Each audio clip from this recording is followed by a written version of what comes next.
Bill आया है या पास भी हो गया? हाँ, कल नया कानून बन गया है। हाँ। उसके बारे में थोड़ा आपकी प्रतिक्रिया। विश्व में एक ज्वलंत प्रश्न है जिसके समाधान की ओर केंद्रीय शासन तंत्र का ध्यान केंद्रित हुआ। इस संदर्भ में मेरा संदेश यह है कि संयुक्त राष्ट्र संघ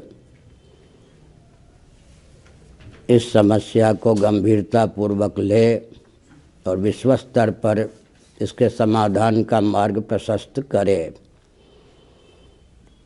विश्व में 204 देश हैं। अधिकांश देश क्रिश्चियन तंत्र से प्रभावित हैं। उसके बाद मुस्लिम तंत्र से प्रभावित देश भी 50 से अधिक हैं। बौद्ध सिद्धांत से प्रभावित भी देश बहुत हैं। हिंदुओं का कोई भी देश विश्व में अविशेष नहीं है जिसको हिंदू राष्ट्र के रूप में उद्भाषित किया जा सके। संयुक्त राष्ट्र संघ ने मुझसे मार्गदर्शन 25 वर्ष पूर्व लिया था। उसकी आस्था भी मेरे प्रति है। श्री राम सेतु को लेकर मेरी ओर से एक पत्र गया था, उसका उत्तर भी संयुक्त राष्ट्र संघ ने दिया। मैं स्नेह और सम्मान पूर्वक संयुक्त राष्ट्र संघ को कहना चाहता हूँ कि भारत, नेपाल और भूटान को विश्व स्तर पर हिंदू राष्ट्र के रूप में उद्भाषित किया जाए और विश्व में जहाँ कहीं इन देशों के बाहर हिंदू रहते हैं, जिस देश में रहते हैं उसे छोड़ने की भावना उदित हो या वहाँ रहने की परिस्थिति न हो तो वे हिंदू भारत, नेपाल और भूटान में स्नेह, सम्मान, सुविधापूर्वक बसाए जाएं। साथ ही साथ मुस्लिम देशों में जो मुसलमान स्नेह, सुविधा, सम्मान नहीं प्राप्त कर पाते, मानवोचित शील का परिचय देने पर भी शोषण के पात्र बन जाते हैं, संयुक्त राष्ट्र संघ की ओर से प्रत्येक देश में एक न्यायपीठ की स्थापना हो। उत्पीड़ित व्यक्ति को उचित न्याय त्वरित प्राप्त हो। कदाचित वहाँ के मुसलमान उस देश को छोड़ने के लिए उत्सुक या बाध्य ही हों, किसी अन्य मुस्लिम देश में उन्हें बसा दिया जाए। इसी प्रकार से क्रिश्चियन तंत्र के बारे में, बौद्ध तंत्र के बारे में भी मैंने एक संकेत किया।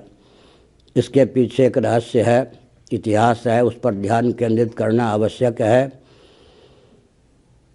पारसी इटली पारस के व्यक्ति अग्नि के पुजारी होते थे। उन्हें किसी परिस्थितिवश देश छोड़ना पड़ा। वो अग्नि को लेकर घूम रहे थे। कोई भी देश उन्हें अतिथि देवो भव की सेवा में स्नेह, सम्मान, सुविधा देने के लिए तैयार नहीं था। भारत के यादव राजा और उस समय द्वारका पीठ के जो शंकराचार्य, दोनों ने मिलकर एक निर्णय लिया कि सुविधा, स्नेह और सम्मान अतिथि देवो भव की सेवा में इन्हें प्रदान कर देश में बसाया जाए। लेकिन ये या इनकी संतान, इनके वंशधर सनातन वैदिक आर्य हिंदुओं के अस्तित्व तथा आदर्श पर किसी प्रकार का प्रहार न करें, यह शर्त भी रख दी जाए। आपको सुनकर प्रसन्नता होगी कि टाटा जैसे समृद्ध व्यक्ति पारसी हुए हैं। उनका टाटा का बहुत बड़ा व्यापार तंत्र चलता है, परंपरा है उनकी। साथ ही साथ यह भी समझना चाहिए कि ईसा मसीह के अनुयायी विश्व में कहीं स्थान नहीं प्राप्त कर रहे थे। केरल के कालीकट क्षेत्र में अतिथि देवो भव या जो तैत्तिरीय उपनिषद का संदेश है, इसको सम्मान देकर भारत ने उन्हें बसाया।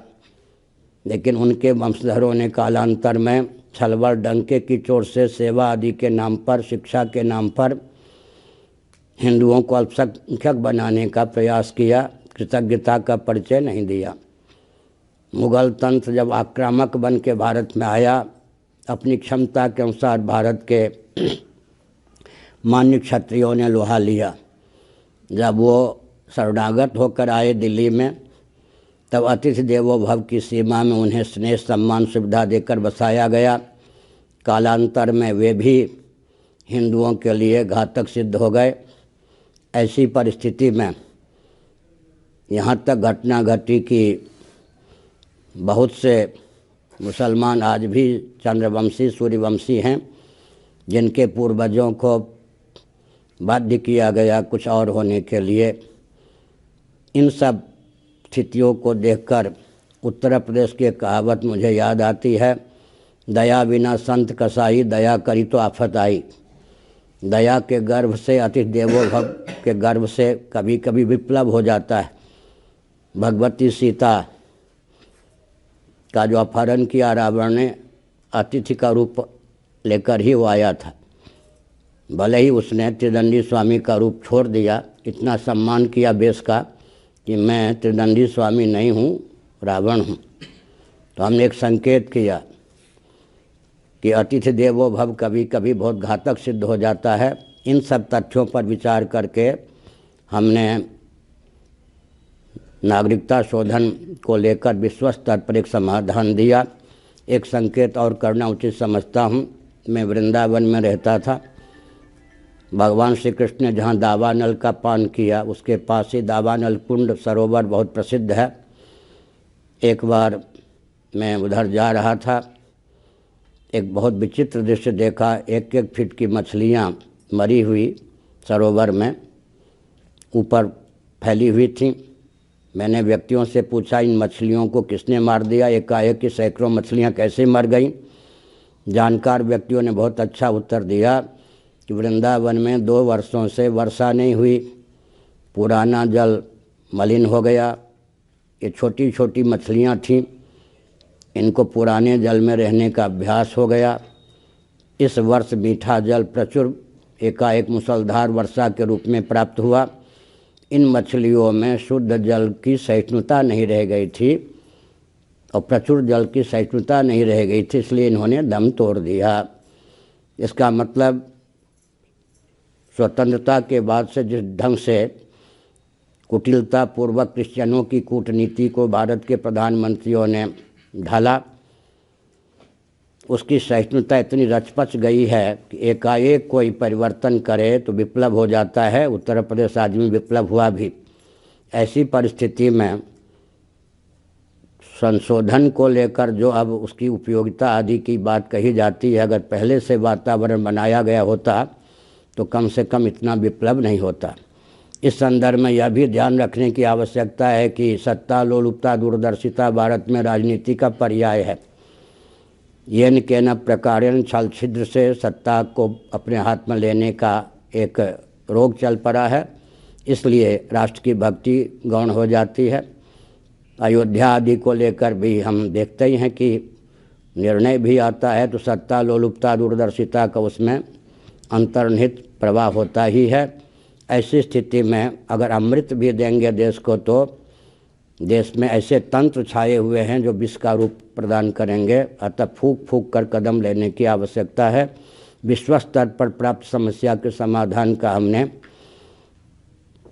यथामति मार्ग प्रशस्त किया। नारायण।